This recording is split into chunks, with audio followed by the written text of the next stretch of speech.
teachings. And this week, John was supposed to do this with me, but he got called to work, so he wasn't able to be here to do this. So he sends his love and wishes he was a part. But I am teaching today on the sower and the seed. And I'm doing some audience participation here, so when it is your turn to share, if you could speak loud enough, maybe even come up and read closer, even if you don't want to be on the film or on the camera, if you could get close to the recording, we'll maybe be able to hear a little bit better. So, in reading about the parables, I want to encourage you, when you are studying them, to make sure you go through the Gospels and read them in each Gospel, because they're a little bit different. You know, like if somebody tells a story, and sometimes the interpretation is very similar, but there might be some parts that are there or missing or whatever. I'm going to be touching in Matthew. I'm going to be reading mostly and working from the book of Matthew and in chapter 13. And there is a reference we'll make in Mark. A lot of my footnote reading I did out of Luke. It's interesting to read the footnotes when you have a study Bible, because you even get a little bit more insight. So to begin us out, I would like us to have Kelly, you're going to read for us in Matthew 13, 1 through 9, if you would. Okay. The parable of the farmer scattering seed. Later that same day, Jesus left the house and sat beside the lake. A large crowd soon gathered around him, so he got into a boat. Then he sat there and taught as the people stood on the shore. He told many stories in the form of parables, such as this one.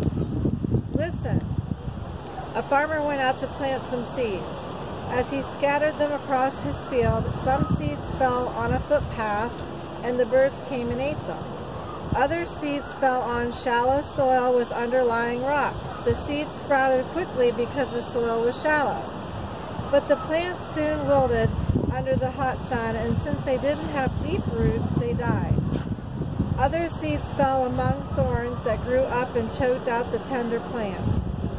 Still other seeds fell on fertile soil, and they produced a crop that was 30, 60, and even 100 times as much as had been planted.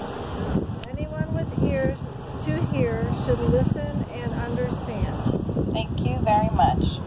Okay, so we're talking about when Jesus is sharing his parable here, he's basically talking about the soils represent man's heart and the condition of man's heart. We know that God, everything with God is a heart motive. And God knows the condition of our hearts. And, you know, we can act like we're fooling God with our mind. It's kind of like, who are you really fooling? But yourself. So he knows the condition of our heart. So think about those four soils as being man's heart, and the seed is God's word. Okay? So keep those two things in mind. Okay? So the first one we have is a footpath. The soil is like a footpath, and there's no depth to that. So, you know, there's really not a depth to the relationship with the Lord in that particular soil of that heart. So it was easy for Satan to come and just snatch away the word. You know, easy for people to walk all over it. It's just not in a ripe condition at that point. The second is the rock, or it's a rock covered with a very shallow covering in the soil. Right? The third one is thorns and weeds, where the seed gets choked out. And then finally the good soil, that one's the soil that's ready for harvest. So in the Isaiah 6, 9 through 10, he wants us to understand that his prophecy over about what the parables are going to be was this. He said, when you hear what I say, you will not understand. When you see what I do, you will not comprehend. For the hearts of people are hardened, and their ears cannot hear, and they have closed their eyes, so their eyes cannot see, and their ears cannot hear, and their hearts cannot understand, and they cannot turn to me and let me heal them. These are heart conditions. The heart is actually mentioned 913 times in the Amplified version of the Bible. I don't know about the other versions, but in that one it's listed quite a few times. So as I said, the heart is a very important element for God and for everything that we're doing. So this is what I would ask you.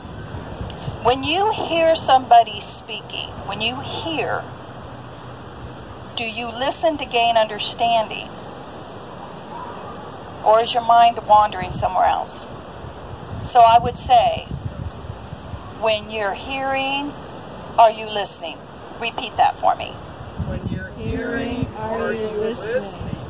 Okay, so that's two different things, right? Because the word here says that they could not turn to me because their hearts could not understand, they weren't hearing, and so they're missing out on their healing.